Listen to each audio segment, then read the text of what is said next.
Mga politiko, malaking pamilya ng politiko ay automatic ang boto natin. Dahil politiko na pamilya yan. Special guest ng Team Yorme ngayon si Vice President Sara Duterte. Ito po yung ginanap na campaign rally sa Baseco Compound, Manila.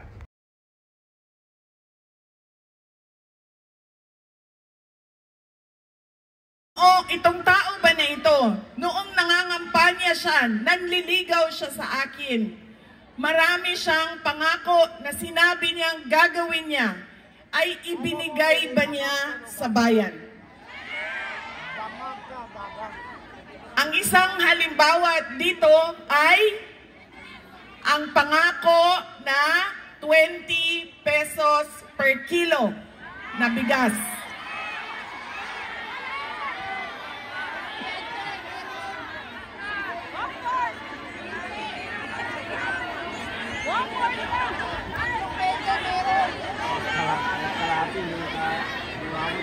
Yung mga bigas nyo na makain ng baboy pinupuna ko dahil sila naman yung nag-announce na meron silang 20 pesos per kilo na bigas sa Visayas ngayon. Ang sinasabi ko, pangako yan noong eleksyon noong 2022. Kinalimutan ng 3 taon at ngayon naalala dahil may darating na naman na eleksyon. Yan ang tawag na budol-budol.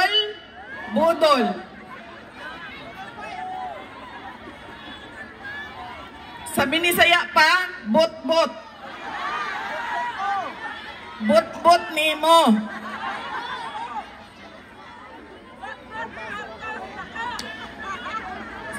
Si Tambaloslos, taga-Tacloban to dito sa distrito ngayon sa kongreso nila dito.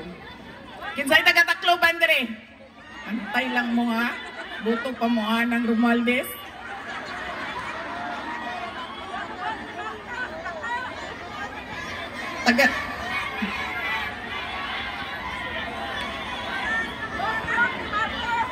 Ngayon, babalik na naman ang eleksyon, naalala na naman nila.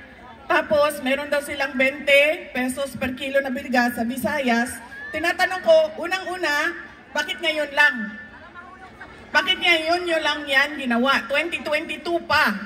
Yan, pinaasa sa mga tao. Pangalawa, bakit sa Visayas lang?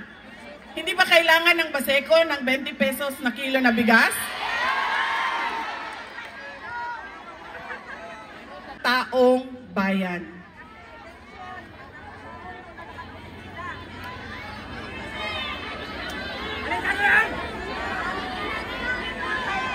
Yan ang problema natin, di ba? Naaliw lang tayo, magaling magsalita. Automatic na, in-endorse ni Inday Sara, pasaylua. Automatic na. Pangalawang, pagkakamali nating mga Pilipino kapag pumipili tayo ng kandidato, ng leader natin. Kapag galing sa pamilya ng mga politiko, malaking pamilya ng politiko, ay automatic ang boto natin. Tama. Hindi dahil Duterte yan na nakatayo sa harap ninyo, ay automatic ang boto ninyo. Tinatanong ninyo dapat, ano ba ang abilidad at kapasidad ng taong ito? Narinig ko kanina, ang ating Yorme nagsabi, nag-utang siya para sa mga proyekto. Noong ako ay mayor ng Davao City, ang ginawa ko naman ay nagbayad ako ng utang. Ginawa kong debt-free ang Davao City. Pero sinasabi ko sa inyo, hindi mali ang mangutang. Ang mali ay kapag hindi ka nagbayad ng utang. Pero kapag nagbabayad ka ng utang mo, walang mali doon. Kasi kinakailangan talaga ng mga local government units ang panghihiram ng pera para maibigay sa taong bayan ang tamang serbisyo tulad ng hospital na nakikita ninyo dito sa Baseco ngayon.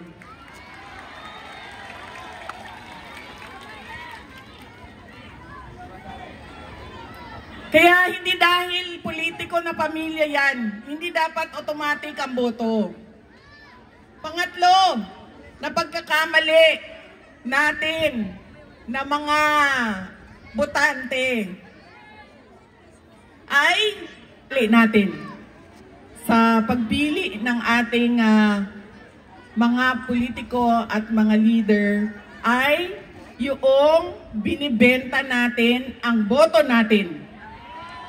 Ipinagpapalit natin ang boto natin sa kung sino ang nagbibigay ng pera sa atin.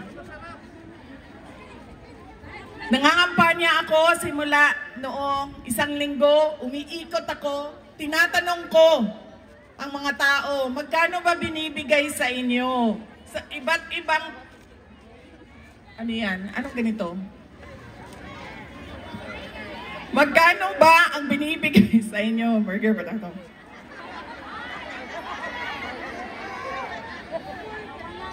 Sa ibang lugar, 3,000. Sa ibang lugar, 2,000. Sa ibang lugar, 1,300. Merong 1,000. Ang iba pa, dahil legal na ang vote buying, AKAP, AX, tupad. Nakailang eleksyon na tayo, tumatanggap tayo ng 2,000, 2,000, 2,000, 2,000. Ilang eleksyon na tumatanggap ng pera ang taong bayan. Pero bakit naghihirap pa rin ang ating bayan? Bakit ang dami-dami pa rin gutom? Ang dami pa rin humihingi ng tulong dahil walang oportunidad sa trabaho at negosyo. Bakit ang dami pa rin mga kababayan natin na nakikipagsapalaran, illegal na lumalabas sa ating bayan para pumunta sa ibang lugar? Ilan ang mga kapatid natin na nasa Malaysia na walang papel? Nandoon nagtatrabaho dahil wala silang hanap buhay dito sa ating bayan. Ilang eleksyon na yon? Ilang bilihan na ng boto yon? Sinasabi ko, tanggapin nyo dahil pera naman yan ng bayan. AKAP, AX, programa yan ng gobyerno. Pero pag-isipan nyo yung boto at kanino ninyo ibibigay ang boto ninyo. Dahil babalik na naman tayo doon sa boto ko na lang kasi naaalala ko siya dahil napatawa niya ako. Sumayaw siya sa harap ko. Alam niyo, kami sa Davao City, hindi kami naglalagay ng pera para sa pagbili ng boto. Dahil nawawala ang respeto ng tao sa isa't isa. Nawawala ang respeto ng leader sa tao, nawawala ang respeto ng tao sa leader. Nagiging transactional ang relasyon ng mga leader at ng mga kababayan natin. Kaya ang nangyayari sa amin, at alam to ng mga tiga Davao City, at ilang beses ko na to binanggit sa COMELEC, sa kawalan natin ng biometrics at automated voters list.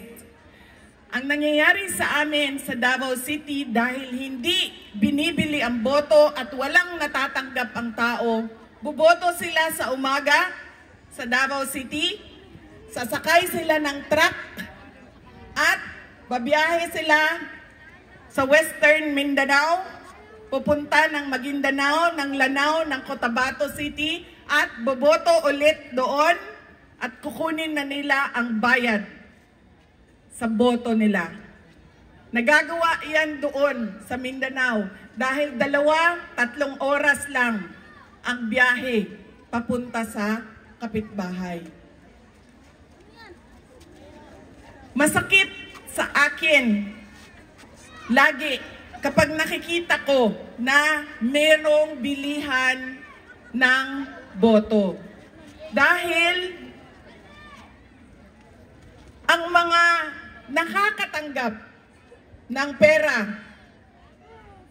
o ang mga boto na binibili ay hindi naman sa mga tao na mga doktor, mga engineer, mga abogado, mga malalaking negosyante na milyon-milyon ng kita. Nakita nyo ba na binili ang boto nila ng 2,000, ng 1,000, ng 300, ng 500? Sino ba ang binibili ang boto? Yung mga tao na napakalaking halaga sa kanila ang 100 pesos. Pinagsasamantalahan ng politiko ang kahirapan ng mga tao. Ang nangyayari, pabalik na naman tayo doon sa una, bakit ko pa tutuparin ang pangako ko sa iyo? E bayad ka na. Tinanggap mo na yung 2,000. Ano pang ibibigay ko na pangako sa iyo? Binayaran na kita. Binili ko na yung dignidad mo. Kaya tayo, paulit-ulit din tayo sa pagkakamali, sa pagpili ng mga leader. Huwag natin ulitin yung 3 bagay na ito ngayong darating na halalan. Ano yun? Hindi dahil naaaliw tayo, hindi na natin tatanungin, ano ba ang naibigay mo na pinangako mo sa amin? Hindi dahil galing sa malaking politiko na pamilya ay automatic iboboto natin yan. At hindi dahil nakatanggap tayo ng pera ay automatic ibibigay na natin.